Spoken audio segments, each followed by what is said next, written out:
आणि आज आपल्या सोबत आहेत भामटे साहेब. भामटे साहेब, तुम्ही नकोसले पार्टीतून मला वाटते राजीनामा दिलेला आहात असं आम्ही ऐकलेलं आहे.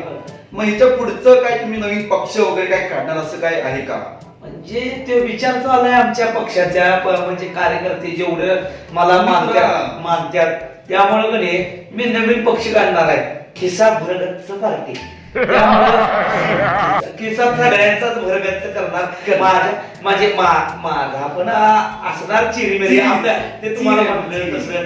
आणि कार्यकर्त्यांचं पण जरा म्हणजे कसं आहे माहिती आहे काय, सगळ्या जनतेचं काय आशीर्वाद घेणे, चिरमिरी हा, आणि चिरमिरी घेऊन आपलं किसा भरगच्च पार्टी ही आपल्या देशात आपल्या राज्यात तर आता होईनच. मी म्हणजे जिल्हा झाल्यावर राज्य झालं, राज्य झालं की देश आला.